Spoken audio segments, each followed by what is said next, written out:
సాంస్కృతిక కళానిలయం ఈ విజయనగరం 1712 విజయరామరాజుచే విజయ నామ సంవత్సరంలో విజయదశమి రోజున జయవారం నాడు శంకుస్థాపన చేయబడిన ఈ విజయనగరం కోట నేటికి అజేయంగా విజయానికి చిహ్నంగా అలరారుతోంది.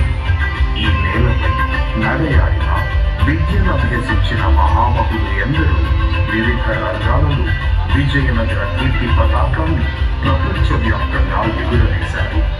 స్వయంగా విద్యా పోషకులైన పూసపాటి గజపతి వంశీయుల పాలనలో ప్రసిద్ధ కళాశాలలకు విద్యా సంస్థలకు అఖండ ఖ్యాతి పొందింది ఈ నేల.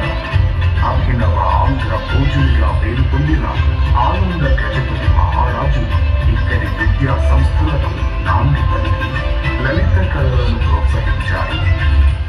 ఈ సీమకు ఆఖరి మహారాజైన పివిజి రాజుగారు తమ వంశస్థుల కళలను నెరవేరుస్తూ తన తండ్రి గారి పేరుతో 1958వ సంవత్సరంలో Maharaja Alak Narayan society of arts and science MANSAS సంస్థను స్థాపించి కోటను 13,000 ఎకరాలకు పైగా భూములను ట్రస్టుకు దానమిచ్చారు.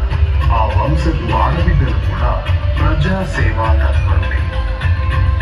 రేవారాణిగా పేరు పొందిన మహారాణి అప్పల కొండాయమ్మ గారు 1911వ సంవత్సరంలో నెల్లిమర్లలో చంపావతి నది వద్ద సురక్షిత మంచినీటి సరఫరా పథకాన్ని ప్రారంభించారు. ఆ రోజుల్లో అప్పటి వరకు లేని వాటర్ పైప్ లైన్స్లను వీధి వీధికి వేసి కొళాయిలు ఏర్పాటు చేసి ప్రజలకు త్రాగునీటిని అందించారు. అలానే నాడు నగరంలో ప్రసూతి మహిళల కష్టాలను చూసి వారికి మెరుగైన వైద్య సదుపాయం కోసం 1904వ సంవత్సరంలో ఘోష ఆసుపత్రిని మహారాణి అప్పల కొండాయమ్మ గారు స్థాపించారు.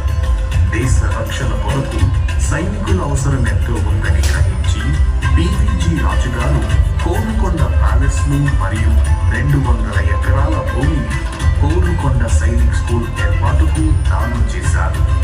ఈ సైనిక్ స్కూల్ దేశ రక్షణ కోసం ప్రాణత్యాగానికి సైతం వెనుకాడని ఎంతో మంది సైనికులను అందించింది.